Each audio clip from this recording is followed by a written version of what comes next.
guys. So to everybody who just tuned in on Facebook Live and on Zoom, welcome to this webinar, which is called the Table for Seven Cause Conversations, brought to you by the Change Collective Africa.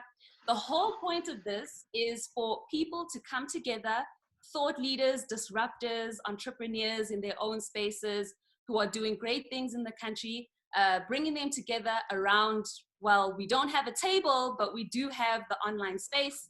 Bring us together and come up with some solutions and some brain sparks to a issue in society at the moment. And tonight, we are talking about small business survival. So if you have your coffee, if you have your pen, do take notes. I believe that this is going to be of great benefit to everybody.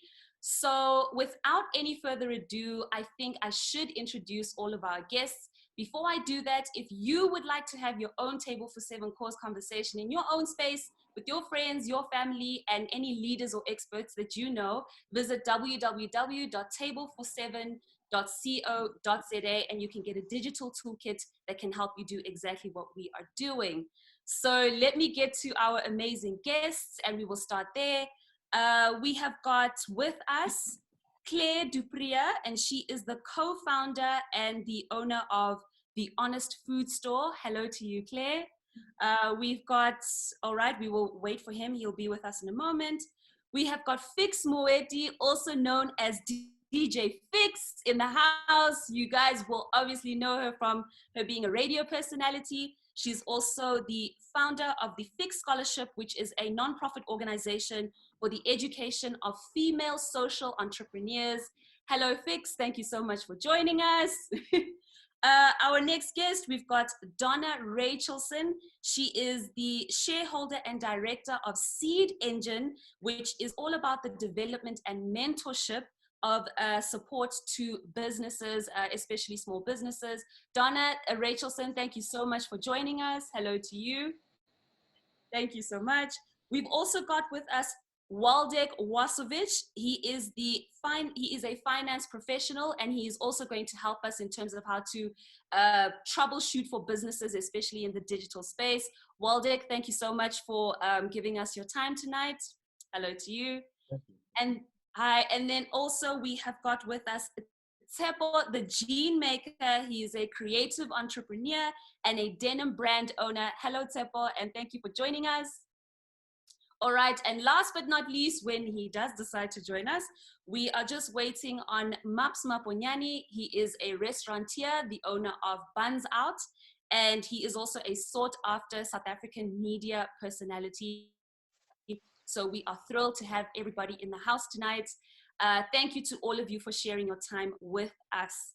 So just to give everybody some context, 34% of South Africa's gross domestic product comes from small businesses, and about 50 to 60% of our country's workforce are all involved in the small business space. So what we're talking about today is the impact that the lockdown, the COVID-19 reality has been having on small business entrepreneurs to do what they do, and also for us to think about new ways to shift and expand thinking, also to come to terms with harsh realities that might not be easy to talk about: bankruptcy, insolvency, and what we can do in the reality of that and this conversation. So Claire, I'm going to start off with you. In terms of, the Honest Food Store, how have you been impacted thus far, and what solutions have you had to come to terms with in order for your business to make a way forward? So, of course, during the lockdown period, we were closed for trade. As a small business owner, you rely on your daily cash flow. There are no big savings somewhere, especially for a small restaurant. What we make every day, we need to continue for business the next day. And going into level 4 now, we're open for deliveries, but that's not our primary trade. We rely on dine-in customers. So it's affected our cash flow substantially in the form of staff salaries, rental obligations. Not all landlords are as forgiving as others. Aging suppliers, So, there's a knock-on effect. If we aren't paying our suppliers, it impacts their small business essentially as well. And then stock losses. We had stock in the restaurant that, we couldn't use. So that's almost all wastage. So it's impacted us immensely, as you can imagine. And in terms of solution, I almost had a 3-stage plan. When we followed the trend internationally, we could see that it was inevitable. We were going to be put into lockdown at some stage. So you could have prepared for it to some degree. And what we did initially pre-lockdown, we started selling off some of our stock as retail items. So we set up a grocery store almost to try and get rid of some of our stock and to increase our turnover before closing. And we started a Go Get Funding page before we closed because it was inevitable that we weren't going to be able to pay staff post-lockdown. Most people know what Go Get Funding, what is it? So there's a link online and you can set up a fund for your staff members, and you share the link with your loyal customers, people that follow you on social media, and they can donate from R1 to, 1,000 Rand. We had very generous donations, all from loyal customers, and also from some people who'd never even come to our restaurant. So that was really heartwarming, and that actually managed to cover a bulk of our lockdown salaries, we are eternally grateful for that. And then during lockdown, we took advantage of the funding available to us. The SAFT, the TERS, it's there. It's to help employees. So we applied for everything that we could on day one of lockdown, and we were determined to ensure that our staff got a full salary no matter what. So that was our first kind of during lockdown step. And then we continued to engage with our customers. We shared recipes with them. We made it feel like we hadn't forgotten about them. And we also started selling vouchers. So discounted vouchers that they could use once we reopened. So that kept our cash flow going, even without any stock moving. And then you could say post-lockdown, not really, but level 4 now, we're still not in the same situation as we were before. So we've decided to have a bigger online presence. We've set up a Shopify account so people can purchase things via Shopify. And then we're pushing delivery channels, so Mr. D and Uber Eats. And I know there's this negative connotation that they take a commission. They do take a commission, but they're there, and utilize them and just build that commission into your selling price. Customers are aware of the commission they take, so they happily absorb that amount. They know that you need to survive as a restaurant. So that's what we've done, and the road is looking quite bright for us. It's not looking as grim as what it is for some restaurants, but I think it's because we've been immensely proactive. Yeah. Just before we get to our next panelist, Claire, thank you so much for just your honesty. And I know we're going to get into more of the conversation with you, especially from the audience. Everybody who's watching, if you have any questions, please leave them in the Q&A box just at the bottom of your screen if you are joining us via Zoom. Unfortunately, you can't ask questions if you are on Facebook Live, but just make sure that you go to one of the Table for 7 platforms, and then maybe you can leave your question there and we'll try to get you some answers on that.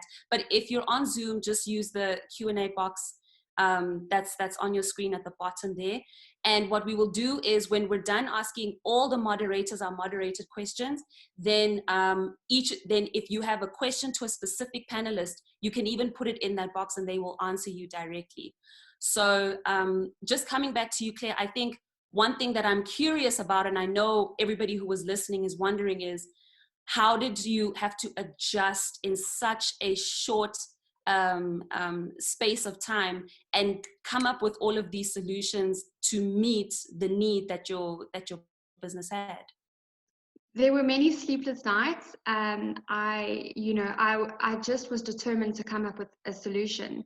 And I guess as a small business owner, you work under pressure. There was a time constraint, and when you looked around, there were all these things being offered to you as well. And I guess it's dependent on whether you grab them with both hands or not. I know a lot of people I guess they just kind of sat back and hope for the best. But, as I think as a small business owner, and anyone who is a small business owner can attest to this, you will do whatever it takes to get through a situation. Right. And then welcome to our last but not least guest, who has managed to wake up from his nap to join us. Thank you to Fix for the phone call that saved our webinar. Thank you, Fix. Maps, how are you doing tonight? I'm doing great, thank you. I think Fix is spreading rumors. I have no idea what was happening with my connection. Apologies for that.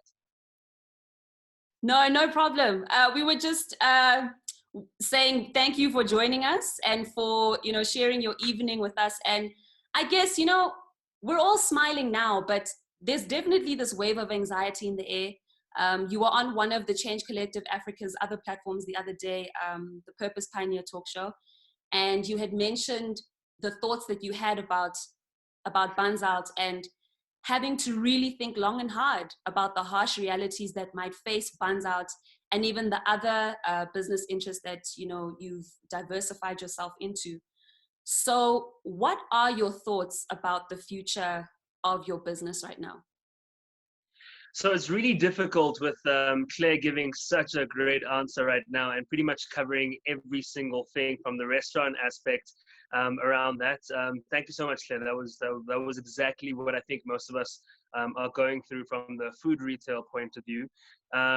It's quite a murky future, but just to kind of elaborate on what Claire was saying and what you were asking her around, how did you pivot so quickly? Well, when you need to survive, you make a plan. You have to survive. We're not left with any kind of a choice. So you have to make some sort of quick adaptation. And that first comes with a lot of acceptance of what's happening, and then identifying what fears you might be feeling and how you can then adapt with everything that's happening to try and see how you can overcome all of that so that you can stay afloat and you're able to still compete and stay, keep as many of your employees employed and keep the business alive as much as possible. It's so murky right now in a sense that we can all kind of try and prophesize about what the future looks like.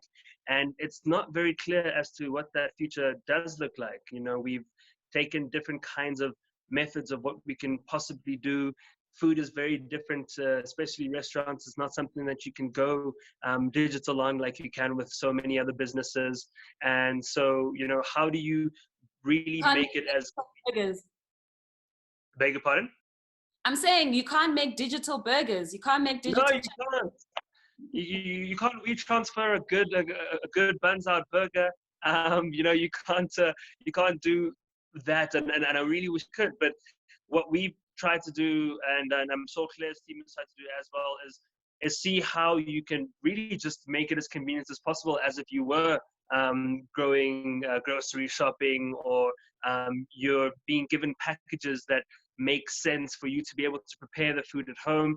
We've tried to, delivery has been something we've been trying to do as much as possible. And even that has been so tricky in a sense that we, in a lot of cases, have always almost seemed like it could be better if we just weren't delivering at all. You either completely close or you completely open, or you can run the risk of running quite a significant loss. So it's how do you balance those numbers without having to let go of too many people as well. As a result, you're working on a small scale basis so that you can ensure that you're meeting the overheads that you need to, because we still have to pay rent. The landlords are still having to, of course, pay their mortgages and everything. So that's no excuse for them that we're not trading, and we just have to make it work. So how do we all make it work together so that we can all kind of survive? And we've thought of, for the future, different ways. If it's something where we start to focus on having different areas where we can deliver. We've all tried to do the delivery ourselves. When I say we all, I mean some of the management team as well, where we're trying to in different ways.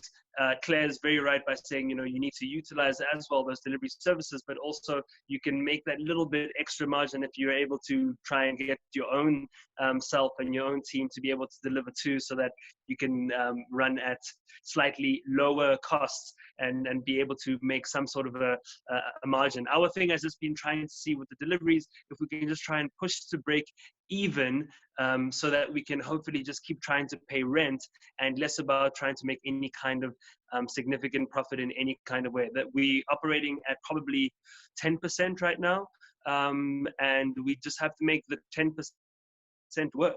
We are only able to do about maximum 50 deliveries at the current moment, with the amount of movement we can have, and for how that equates to how many employees we can have and still be able to survive and run a delivery service. If we're able to do more, then we would probably run ourselves at quite a risky situation where we could start running at a loss. It's so many numbers that you have to throw up, and the future is something that I wish I wish my crystal ball wasn't as unclear as it's looking these days. And it just relies on us being able to adapt as we go along. And to be fair, pretty much the same way as leadership is doing exactly the same thing. It's unprecedented times, and they're also trying to figure it out. And we just have to figure out how we survive. Indeed. I mean, I cannot imagine what the pressure of having to be creative and strategic and money-minded and just all of those things happening at the same time, because one would say that even sometimes the pressure can cloud the creativity and the innovation itself. So thank you, Maps, for being open enough to share about that as well. I'm sure there are people who are hoping that you will be one of those doing the deliveries for Buns Out. So just based off of the feedback. I actually am doing some of the deliveries personally, and incidentally, next week, Thursday, is International Burger Day, so I'm going to actually commit to being on the road the whole time, delivering people's burgers, because you have to do what you got to do. Got to do what you got to do, I guess. But I hope that people are surprised and pleasantly, just delighted to see, one of the managers of a restaurant doing the deliveries as well. Tshepo, let's go to you. Tshepo, the gene maker. Also, thank you to you for your time tonight.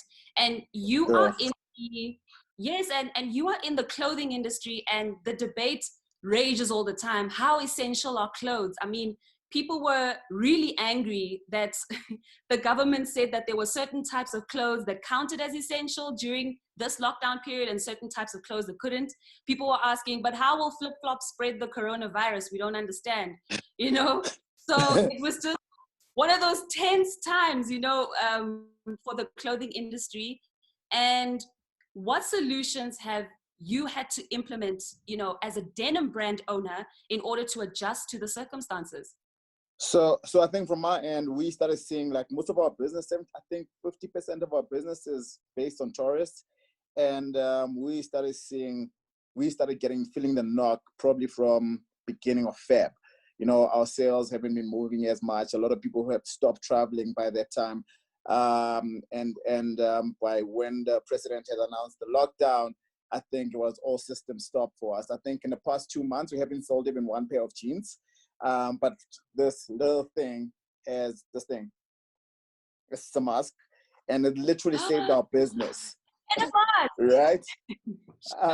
It literally saved my life. It saved everybody's jobs. So my partners and I, we were sitting and we were like, guys, what can we do? We can't lay off people. And we decided to pay everybody full salary. And we sat down with our designers and we thought, like, what can we do as a denim brand? These are the times where, as leaders and entrepreneurs and creatives, we kind of need to show our personalities. If you're in business to make a profit, this time shows, because you're going to lay off people. And we're like, what, the little money that we have, we're going to try as much as possible and to hold on and to pay the people that we have. Nobody's going to go home hungry. And then we decided to make a mask. And we were thinking we were going to sell 100. And in 2 days, we managed to sell 1,000 of these. It was crazy. It gave us a huge opportunity. And like, we've created new jobs through the small thing. And I think for us as a business, like, it's more of, it's time to rethink how we do things. It's time to, for us, we looked at like we need to be in a place where we are an essential. You know, like how Maps was saying, is like these are unprecedented times, and every businessman, every business entrepreneur, every creative, we're gonna need to rethink our businesses, what we're selling, and why we're in the business in the first place.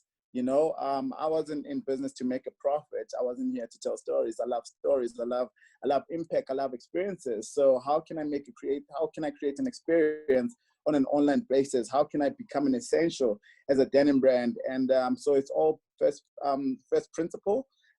I believe in first principle when it comes to clothing. Why was this thing created in the first place? And that's how people buy into us. I think that has been working for us for the past couple of weeks. And hopefully this thing can sustain the business for the next coming months. We don't know how long this thing is going to last for, but I'm praying that it eventually can come to an end. But we've managed with just a small little thing to keep a lot of jobs and to create a couple of more jobs for other people in the community.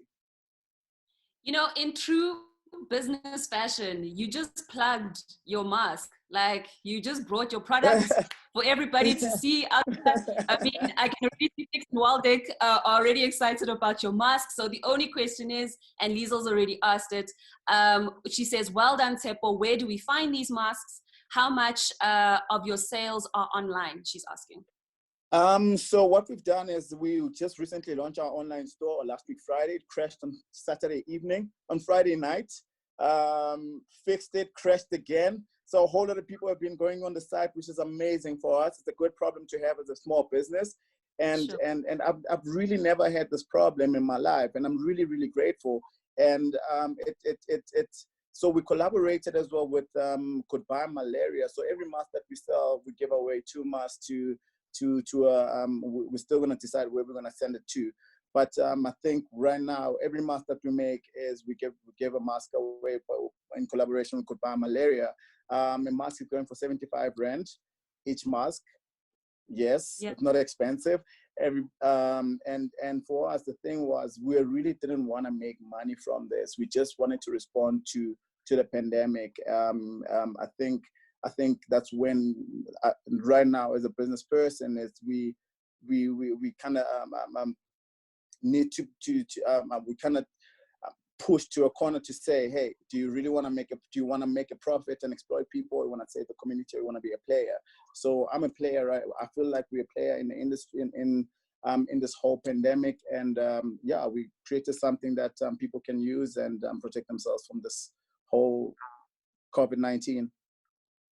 Yeah, and thank you for, not trying to do the webinar, I guess, with it on and maybe placing it wrong. Because I've seen some people, they're wearing the mask, but it's covering the mouth and not the nose or the eyes, and not anyway. But yeah, thank you for your feedback, and for just, I think, bringing also the aspect of, you, when it's do or die, you have no choice, but you've got to adjust. I mean, the jeans are not selling, but the masks are, exceeding the supply, so that's really a wonderful story, Tshepo. Thank you.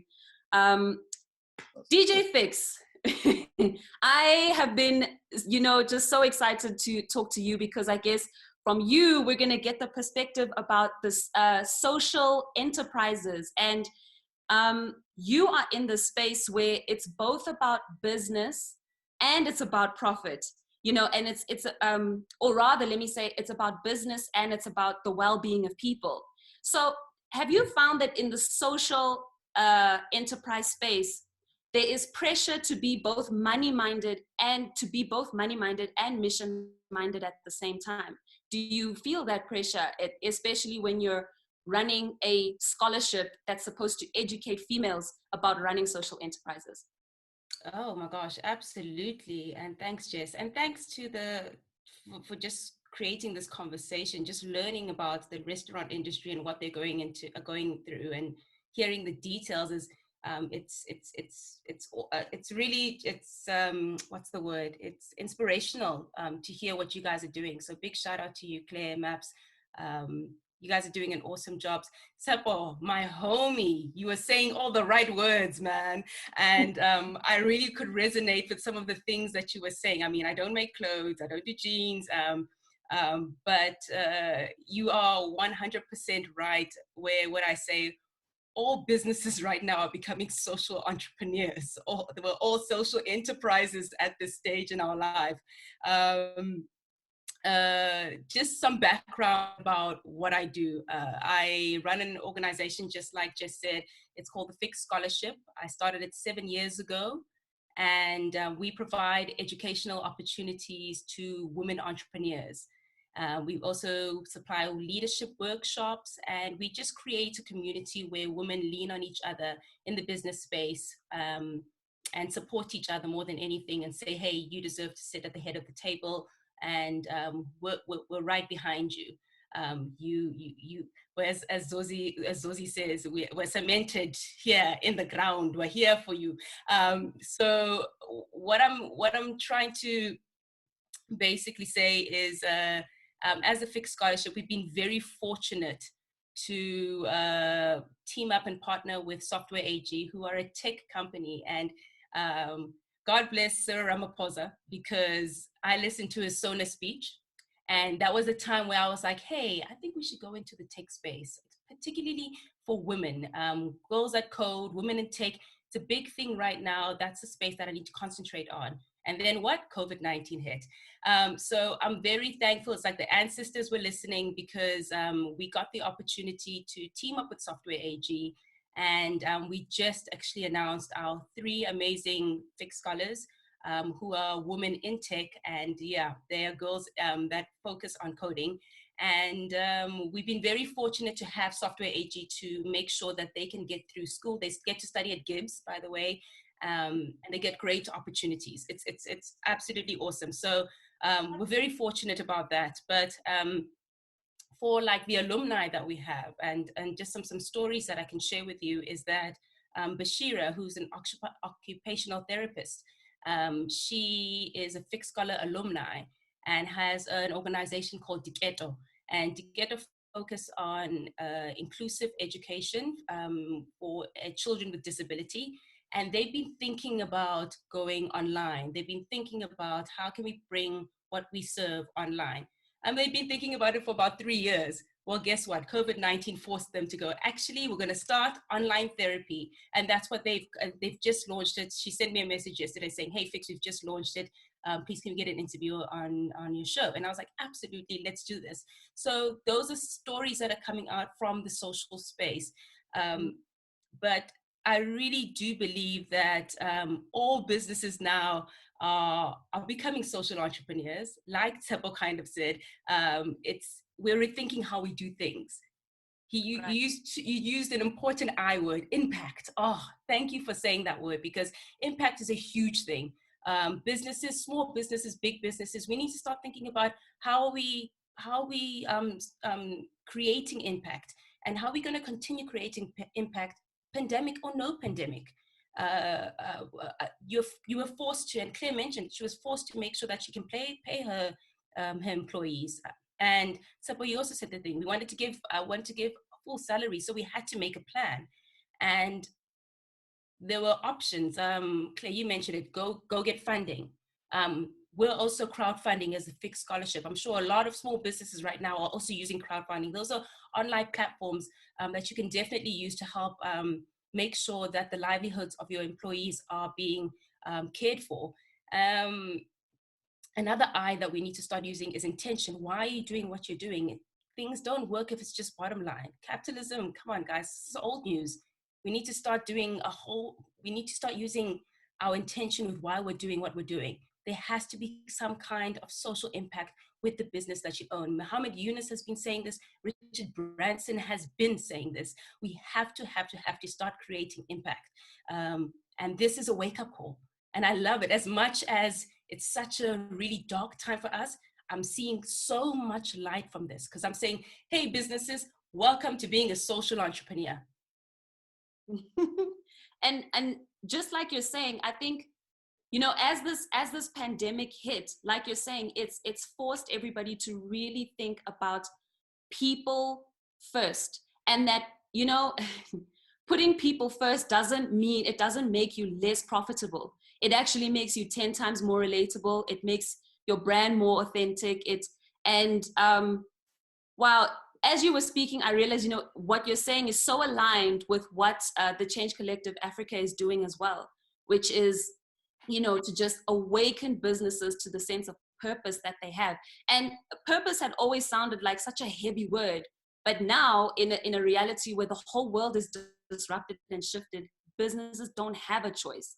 You know, now you have to start thinking about purpose and like you said, impact as a very, very, very big I. Absolutely, 100%. And I really do think that I speak more to big companies with this point. Like, let's stop ticking boxes.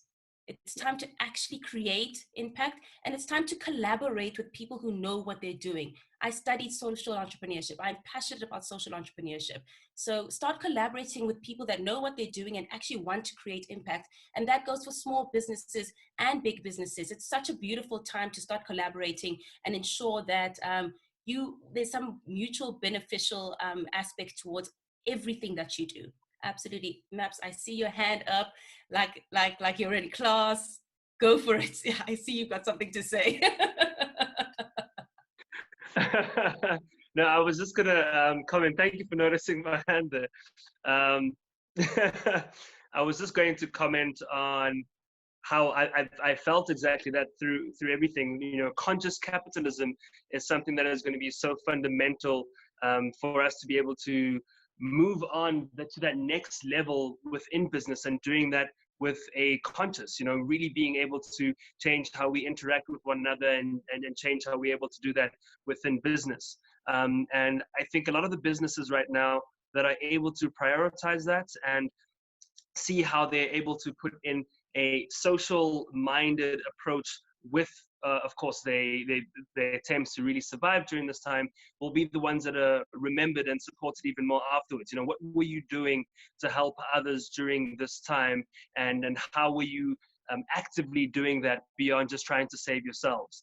And you'll find that with that, people will be more than happy and willing to support you too. We've seen through the vouchers that Claire was talking about, there's so many different ways, the GoFundMe, when you make those kinds of things clear as well, clear, not clear. When you make those kinds of things clear, I was saying Claire earlier, but clear came in. When you make that clear, then people are definitely more willing to really want to jump onto your cause and help you too, because everyone realizes that we're all trying to survive. And one of the great things that an organization called Eat Out, you might know the Eat Out magazine, what they did was put out feelers to different restaurants within the ecosystem, saying, hey, if you need any assistance, we actually have a fund available where we are willing to support your restaurants with just a little bit of money to give you guys some relief. And it wasn't significant, but they had one condition: we'll give you just this little bit of money so that if you can guarantee that you will, through your efforts of making food for your customers again and doing deliveries and trying to survive, that you will actually put a lot of this into making food for the community. And I think those kinds of things are just so vital to really bringing back the heart attached to that conscious capitalism that I'm talking about. And I think people will appreciate that so much more. And those are the kinds of businesses that people will always continue to support because of such great ideas. Yeah, and thank you for adding that, Maps, because I think this is actually a great time to bring in Donna and Waldeck, who've been, you know, just waiting so patiently. Thank you for just allowing us to, okay, let me just minimize that poll section there. If to everybody who's watching, if you're seeing the polls coming up, please do participate. I know that that's going to generate some great insights as well, so feel free to participate in those. So to Donna and Waldeck, you are both in the development of small businesses and bringing your expertise into these spaces.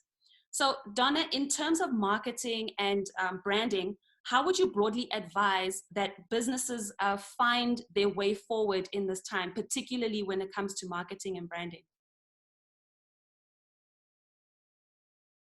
Oh, Donna, just unmute your mic. just in the Sorry about that. Yeah. There we So go. my fellow panelists have really brought out some really incredibly important points from a branding and marketing perspective. As we know, the world will never be the same. In fact, I've got a family of doctors, from nieces to sister-in-laws to all kinds of things, and they're saying this is around for about 2 years. So really, this isn't just like a flash in the pan. It's a new way of doing business. And my first advice to small business is rethink your strategy. Your industry's changed, your customers have changed, your suppliers have changed, and you really need to think about how you want to reposition your business, and most importantly, what kind of messaging you want to be putting across. Often what we do as small business is, because we're surviving, we do whatever we can to make money, which is very understandable. But we also need to understand that you don't want to change your positioning in the market. So if I can go to Tshepo for an example, you know, he's got this premium brand of the most phenomenal jeans. I know his product. Yes, he's making masks, but with the right messaging, it's, hey, I'm doing these masks to save jobs, but actually I'm still about denim. And I'm going online, I'm broadening my range. I'm going to have denim bags that go with the masks. I'm going to have, you know, like denim scarves or whatever, and to really start, you know, thinking proactively. A lovely little model that I just wanted to give to the listeners, that I always work from a marketing perspective, especially small business, is 75% of your business can come from not spending a cent. 25% should come from your existing customers. So as Claire said very well, she hasn't lost contact with her existing customers. She's kept in touch with them. She sent them recipes. You know, find new ways that you can add value, keep in touch with them, and don't take your foot off the marketing pedal. 25% of your business should come from referrals from your existing customers. So if you have a loyal base of customers, start asking them for referrals of who they could recommend you to, that you could start adding to your email list. Then somebody else, I can't remember who said they've started to partner with other organizations. Think about a group of businesses that you could work together with, that are in a very similar situation to you, and who you could start to do joint marketing initiatives and start to share your customers, because you don't compete in terms of your offering. And then 25% is all that stuff that you have to do. You have to be doing SEO so that you're found on Google. You're going to have to get active on social media. You're going to have to be involved in webinars like this. Share your thought leadership. Start blogs. Do whatever you can do to get out there and increase your visibility. Donna, I think earlier on, a colleague of mine was saying, it's so easy for companies with people who have that kind of tech savvy, who are young, who are spirited, who understand, you know, social media platforms in the online space. But for entrepreneurs or business owners who are older and maybe have a distance towards it and preconceived notions about social media, how would you then advise them to open themselves up to something completely unknown and a new territory for keeping their business awareness up? Yeah, so what I say is, you know, you need to look at your business. So if you strongly B2B, you know, a strong focus has to be LinkedIn. You know, obviously, if you're a B2C brands, you need to be looking at Instagram, Facebook, etc. But what I say to businesses is, rather do one thing incredibly well and do it consistently, as opposed to doing a whole lot of different marketing activities that you're not going to have the impact. So either choose one thing, master it, you know, educate yourself on how best to do it, and do it consistently. If you're going to do LinkedIn, go on LinkedIn every single day for half an hour. If you're going to do email marketing, partner with an email marketing company that can help build a database that you can market your services to. Wow, Donna, thank you so much for adding. And Waldeck, I guess we finally get to you. Thank you for holding on there while we were busy with the other panelists. And a lot of businesses have had to ask their clients for help financially. So it's crowdfunding or using vouchers. And have you encountered other solutions in the digital space as well that might be able to bring relief to businesses, even if it's in how they do their accounting and their books, etc.? Yeah, thank you. I think that, I mean, Claire's mentioned, some of the points, maps as well, Tshepo. So I think, if you look at the kind of golden thread in my mind of the lockdown that we've had, there's been a big emergence of, the kind of neighborhood goodwill economy. And like Claire said, openly, without there being a transaction, simply opening up to your customers and letting your customers crowdfund your business. That's very powerful, and that's really something that we've never considered before. And I think that shows you the loyalty of a good, strong customer base and a client base. I don't think a multinational, if they were to ever do a crowdfunding, you'd ever be giving money to a Tesco in the UK or to Walmart. And I think that for me, at the moment, I think a lot of platforms are focusing on money and on transactional cash raising transactions. So you've had some very cool stuff. PayFast have done a and funded forward platform where businesses that are using that credit card facility can raise money. Stella Artois have done a platform specific for businesses and for bars.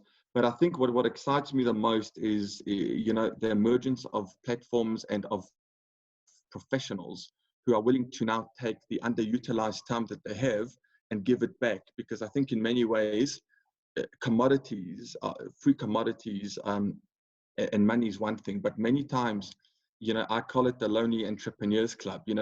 Being a business owner can be very lonely, and your decision making in many ways, and Maps, you mentioned it, this is such a stressful time. You almost need a little tribe of counsel around you to help you make decisions. And in my mind, I think from a platform point of view, we're going to see more and more platforms popping up. There is one, quite a nice one called forgood.coza. But I've also seen other accounting firms and people coming to the party and saying, I'm going to give up my free time to help business people make decisions. It's always good to have a partner and a sounding board. And from a tax-based point of view, we've already mentioned, as Donna said, most businesses have kind of digitized themselves. I think Fix, you said it as well. People have done more in terms of digitizing their businesses in 3 weeks than have done in 10 years. And now people have moved the shop fronts onto Facebook Live, onto Facebook, onto Instagram. Facebook stores that just opened up yesterday. I think personally, Facebook stores will be massive. I think it's going to be because it allows anyone to open up a free store on Facebook. But I think the next frontier really for businesses to consider is the use of cloud-based accounting and forecasting solutions, because I think the closer you are to your data, the closer you are to your numbers, the better the decisions you can make.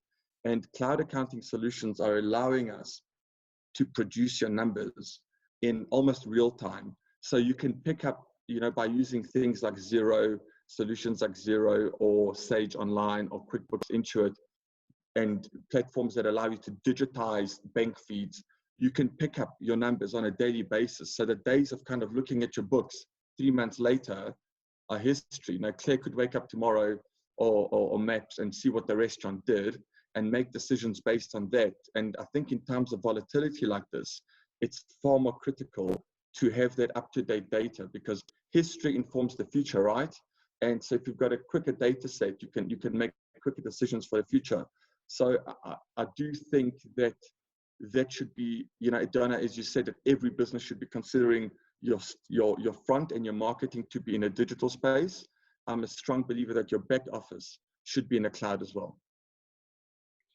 I'm gonna pose this question to Waldeck and Donna, and then after that but it's a burning question I have. And maybe any of the panelists, maybe let's just open it up to everybody actually. What happens when everything you've tried isn't working?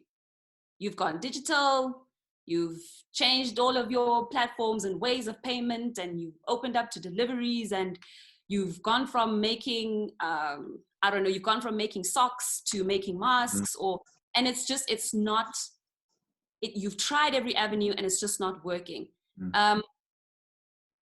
When it comes to the fear of declaring bankruptcy or insolvency, do you think that it could help a business that is struggling, or do you think that they should keep pushing and try anyway? At which point does a business just cave in? And this is to everybody. Look, I think from my point of view, there is a time that a critical conversation needs to take place, whether it be with, and I think many times as business owners, we are very scared to kind of open up to that and go to our suppliers and long-standing relationships and to go to our landlords and simply lay down their cards and say, if you don't support me, we're not going to have a business. And to go to your people and do the same, because, sometimes the answers you get might surprise you. I think sometimes businesses simply leave it too late. And I think if some of the actions were taken earlier, you probably would have a different outcome. But I find in many cases, it's almost this paralysis that people get scared. So they kind of cocoon up and they only leave it till the critical time when it's simply too late to rescue you. And yes, at that stage, you might have to look at business. Before you go into bankruptcy, you can apply for business rescue, which allows you to trade out of your position. So there's been a new concept that's been introduced a couple of years back, which I think a lot of businesses at this stage are going to apply for, just to help them trade out of this place without being put into liquidation. Just to add, business rescue is quite expensive, but the benefit of it is it allows you to trade out, but it also gets a group of specialists to have a look at your business and really look at how you can survive into the future. So it's a great, why are you grinning at me? No, I agree with you. It's a great option. There are a few businesses I know that have chosen that option. Yeah. It's one of the, it's not a place you want to go to. I would always encourage taking action a lot quicker and a lot sooner. Agreed. And again, I'm a believer that sometimes people just simply either don't have the information at hand to make those decisions. So if and I do encourage everyone to reach out. Sometimes we also, I think we overvalue goods and we undervalue services. And sometimes it does pay to go to someone and pay them for that advice. Agreed. Because you might find it, sometimes it's kind of good to get like a business psychologist to look at your business cold and tell you what's going right and what's going wrong, rather than speaking to your mates or your boyfriend or girlfriend or your wife, who will simply say, don't worry, it's cool, it's fine. Sometimes you need to have that hard conversation with someone. I've got a question more directed to Donna and Waldeck. Would you say that small businesses in a South African context with our economy is going to be on the rise? Yeah, I definitely think so. I think there's the brands that are going to survive are those that are purposeful, that have a sense of community and really care for their employees. And I can tell you, even as a buyer, I want to give my staff a gift for recognition for the amazing work they've done over this period. I don't want to support Netflorist. I want to support small business. So I put a call out to small business and say, where can I buy from? And I think that we need to be pushing that. We need to be helping small business identify platforms that they can advertise. We need to be working together and actually lobby with corporate to really keep small business alive in this country. We have to. Yeah. To Claire, Tshepo, and Maps, were there any questions that you maybe have for Waldeck and Donna? Or any comments or thoughts that you want to share? I think from my end, speaking from as I'm listening to Waldeck, I think from my business, what I've learned is that over the past 2 weeks, more especially, is that we need to be specialists in what we do. This is a time for you to become very special, to be a specialist in what you do, go an extra mile, having a chat. So we had a very bad media, bad publicity over the past couple of weeks, and we had to spin that around. So our team had to be very proactive. So I posted Are you at liberty to share? I get we're being raw and real. Don't ask such questions, yes. Well, so what happened was I went to a shop where I normally buy fabrics from. They saw my mask, came back 2 days later, they replicated the same mask, went on social media, took a picture of that. I was like, my mask is greater than this one. And it was bad. So people were thinking that I was taking a jab on a young up-and-coming designer, and I wasn't, you know. And I think for me, it was kind of bad. It was bad and good at the same time. But what I realized is that from this whole thing, what happened was we got more orders, more people started coming in, more people wanted refunds from the whole thing. But what we've learned is that we have to become specialists at what we do, and be very critical, you know, in our decisions. Look at our books. What's selling, what's not selling? How can we get better at what we do? How can we improve our services? How can we improve our communication? And that's the only thing that can save a lot of small businesses. Like what you're saying is that what's actually working compared to what's not working. Donna mentioned something more, I think, which worked for us when we started making the stuff, is that we went back to our database and called a couple of people who've been buying from us. Hey, dude, we've got masks. Do you want some? People, you know, so we had a very existing clientele that we didn't spend money on, that has been keeping our business alive for a very long time. Like Maps is doing next week Thursday. I've been doing it for the past 2 weeks, that I do the door-to-door deliveries wherever I can get, which is a nice special touch. It's a gift for a lot of people. People want to take pictures, you know, and it has a very special and a unique approach for a small business. And a lot of people want to be associated with something like that. They want to see us grow. I've realized, like Donna was saying, is that you want to see a small guy grow compared to a big business who's been there for a very long time, who has a lot of cash in their savings, that they can survive this whole pandemic without laying off any people. Maps, I saw you. I think, Tshepo, you raised a very interesting point, because I think at this, you know, I think many times as people and as business owners, we tend to beat ourselves up about the losses, and we don't give ourselves enough credit for the wins. And I think that we have to acknowledge that you're only going to grow your business by failing and failing.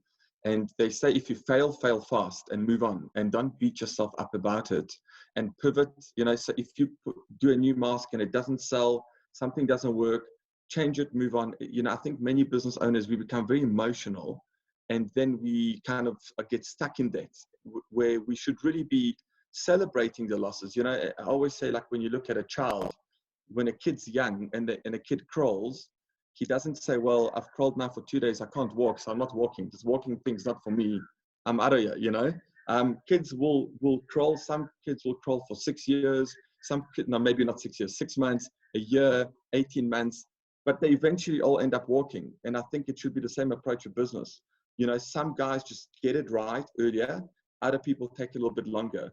But if you kind of every single day you pitch up and you try and improve yourself 1% every single day, you'll have a much better business at the end of the year, and just continue on that growth path. Claire, Sorry, oh, go for it. yes, no problem. No, I was just going to say, just to jump in there as well, just because I've seen it come up in the questions. We're obviously quite focused right now on businesses and everything, but I think we should also look at the business side of individuals too. You know, there's some individuals who, you know, you've got they're self-employed in various ways, and there's influencer marketing, or they are in entertainment, or they're artists, whatever it might be. For them, it's also just a really tough time too, and they manage themselves as businesses.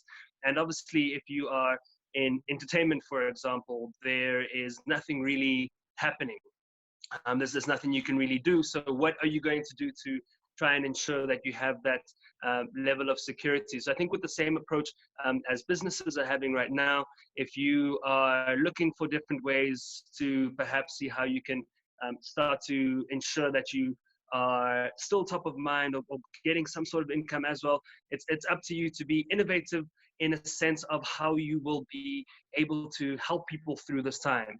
Obviously would have helped if you started a few weeks ago, but be it through collaborating or approaching businesses right now, showing them how you can possibly want to spread positive health messages, things around mental health or fitness, or different causes, see how you can collaborate with them and focus on that, and less about how you're going to make money right now, but more around how you can really be on the ground and focus on ways that you can help people through this time, and they'll definitely want to help you later on. Just to isolate someone who I've seen do that very well is a comedian, Scalper Zadenhout, who on social media, Instagram since day one, has been doing lockdown videos.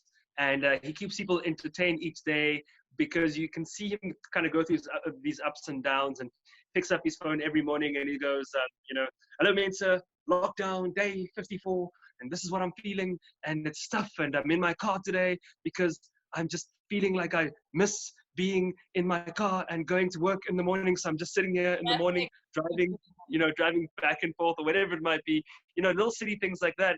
And what Scout's managed to do from that, and giving people lots of messages of positivity, is that he's had these online comedy shows where he's set up like webinars like this, and you get an exclusive access, and he said 50 Rand a ticket, and he does 1 hour shows, for example, and he sold out each and every one of those shows. I think he's done about 5 shows now during the lockdown, and he can get up to about, let's say, 500 people onto the webinar who all get to watch him, and he's the only one, and he does his whole comedy set, and people are supporting that because he's helping them get through these times. And I think if you feel like, because now, however you used to do your work, or however you used to maybe influence before, has now been hindered because you can't show that kind of life, well, then be very real about what you're experiencing, bring people into that conversation, find brands or companies you can collaborate to keep spreading positive messages around that, and you'll find that people are quite receptive to that.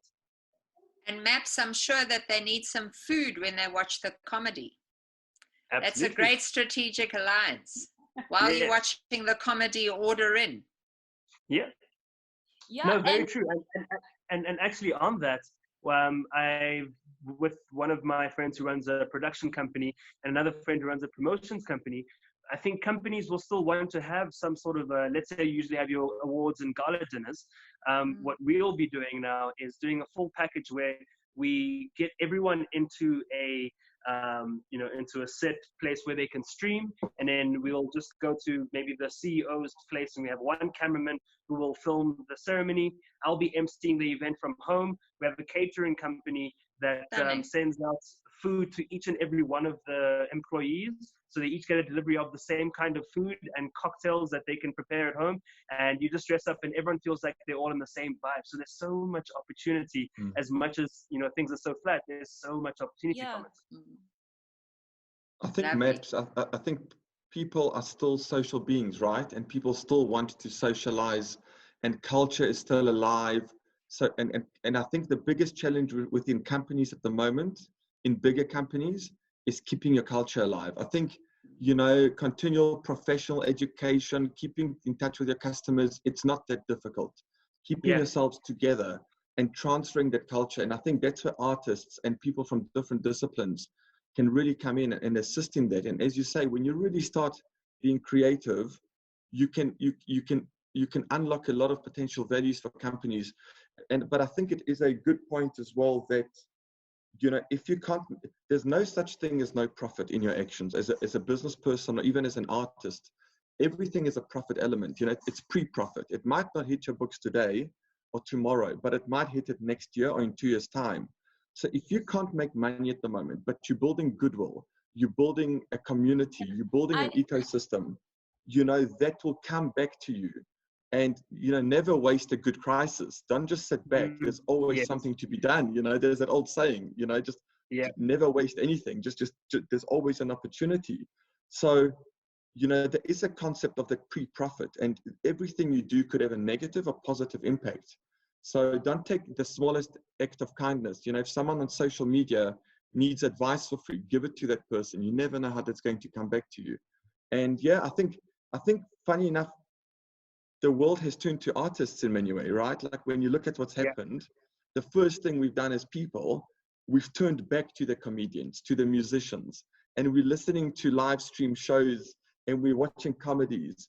And I think that the beacons of hope through this time have been artists, and maybe hopefully it might actually make us rethink this whole industry, because I know, you know, when you look what's happened to the music industry over the years, it's been reduced that, you know, Apple's making all the money and no one else is making any cash.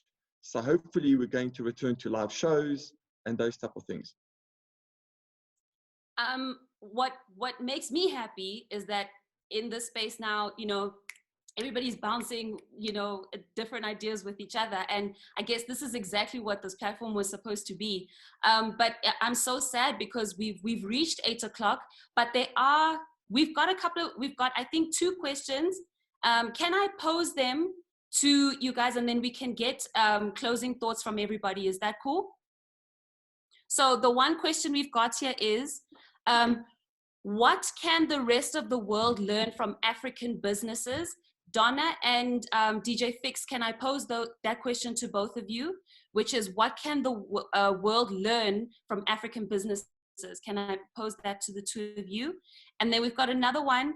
How can SA small businesses collaborate and co-create more to overcome? So the aspect of co-creation. Claire, I guess I'm going to pose that one to you. And then Waldeck, we've got one, and I'm hoping that maybe you can answer this one on the maybe via text, which is, how easily can I make use of these cloud accounting packages to benefit my online store? If possible, if you can answer that one on text. So we'll go to DJ Fix, Donna, and Claire. Okay, my answer to that is really short. I think Donna could give a more strategic answer to this, but I really do believe it's just something that we've been saying forever. Ubuntu. Oh. Yeah, so Seed Academy's done a entrepreneur survey for a number of years to look at the state of entrepreneurship. And something about entrepreneurs in Africa is that we're optimistic. It doesn't matter how bad the situation is, we are resilient, we fight through, and we have a positive outlook. And you can just hear from the panelists, no matter what the situation, we're going to work and we're going to find solutions. Thank you, Donna. Claire, and then to you about how can businesses co-create to overcome the circumstances? I know that it was touched on earlier as well about finding businesses that don't necessarily compete with yours, so they're not in the same space, and to form some sort of alliance. You can barter things as well. You can barter your expertise amongst each other. I know a daily in Pretoria asked if they can stock some of our juices. It's not in our location. It's not a competitor at all. So, you know, that's a great space to collaborate in.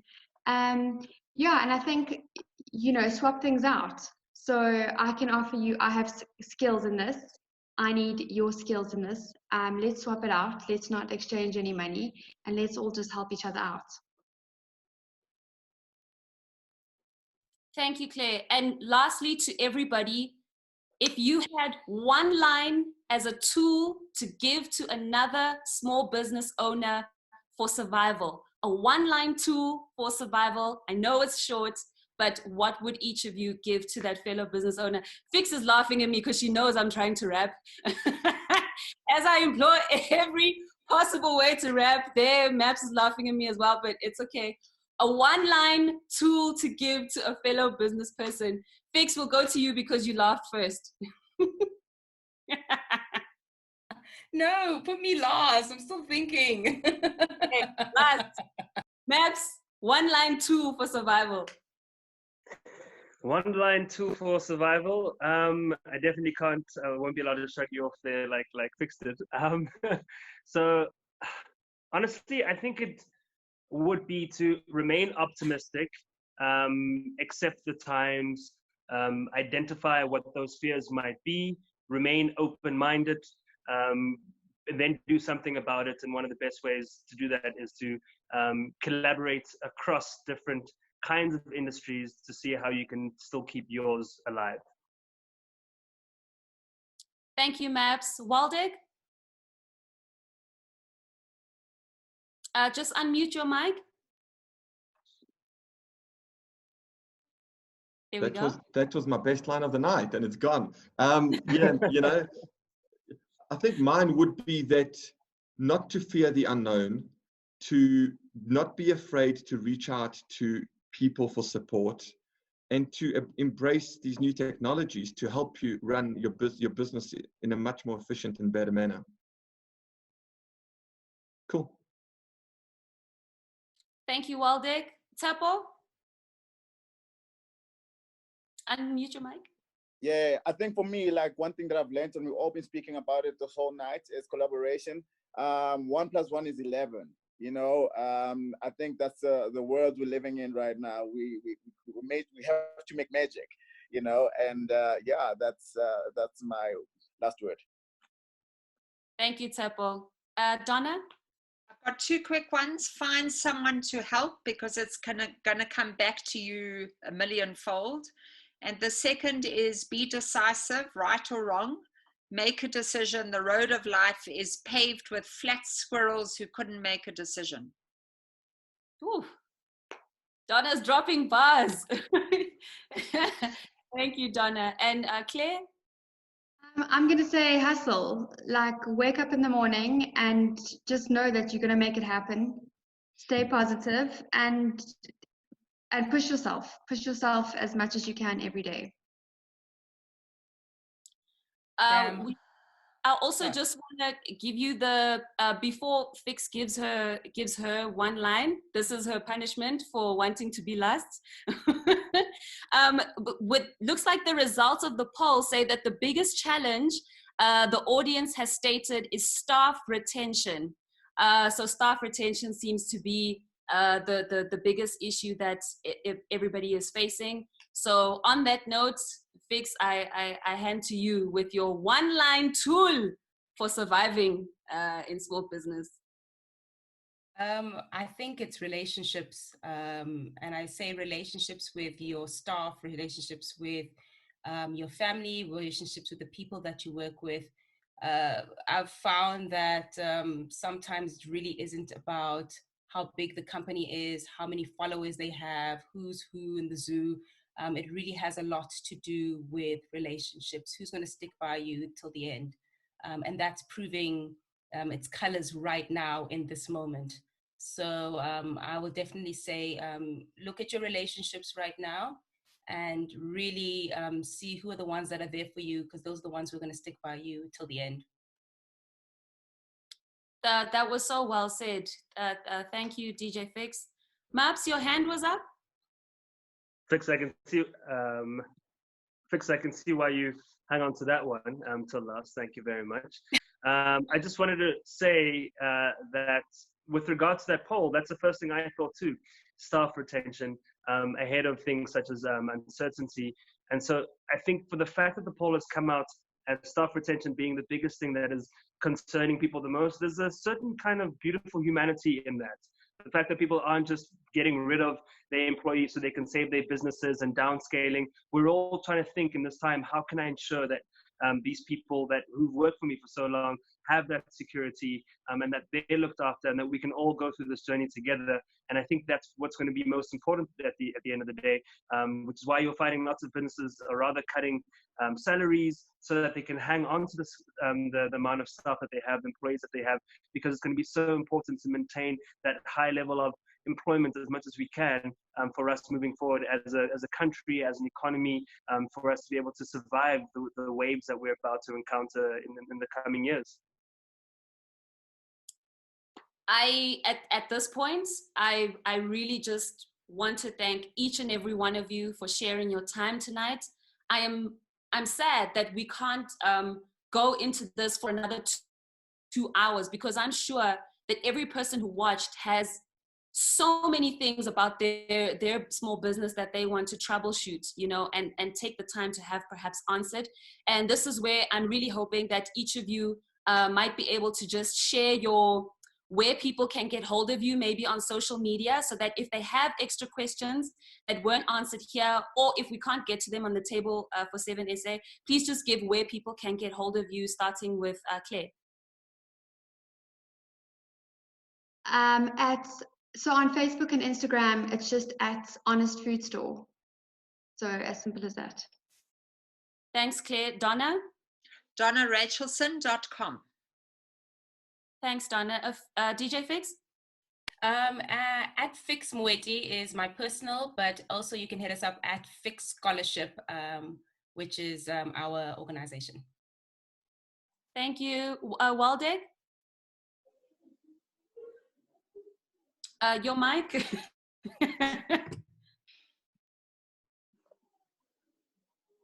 Waldeck, are you able to? Jessica, I've listened to you too well tonight because I'm wearing pants, one, and number two, I'm always muting, right? I'm always on mute. So, yeah, guys, either on LinkedIn, just under my name, Waldeck Vasovic, or under our company name, PKF Octagon. If you just go to About Us, I'm there and all my details are there. So you can drop me a LinkedIn message or drop me an email. I'll try and help out. I saw there were a few questions about different cloud accounting solutions at any time. And thank you, Waldeck, for wearing pants today. Tshepo? Yeah, you can find us on social media at Tshepo Jeans throughout. Thank you. And Maps? You can find me, well, you can find us on social media, Buns Out Burgers, across all social media platforms, or personally, Maponyane. And if you can't find any of that, then just look for Fikile. Sorry, Fikile, we're friends. So that's my claim. Yeah, I'll let y'all figure that out outside of the webinar. But guys, thank you so much for tuning into the Table for Seven Cause Conversations.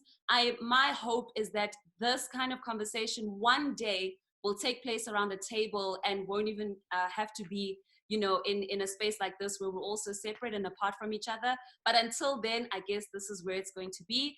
If you would like to do this in your own home, in your own capacity, www.tablefor7.co.za, and you can get a digital toolkit to do this on your own. Guys, remember that conversations can start, change, or spark a wonderful idea. So please do have them as much as you can. So from all of us here, guys, tonight, thank you so much. Everyone who tuned in, panelists, thank you for wearing pants, guys. Good night. Good luck, thank guys. you for Good coming luck to by. everyone. Like everybody. Good luck, Bye, guys. guys. Guys, Bye. hit me up whenever Ciao. you need me.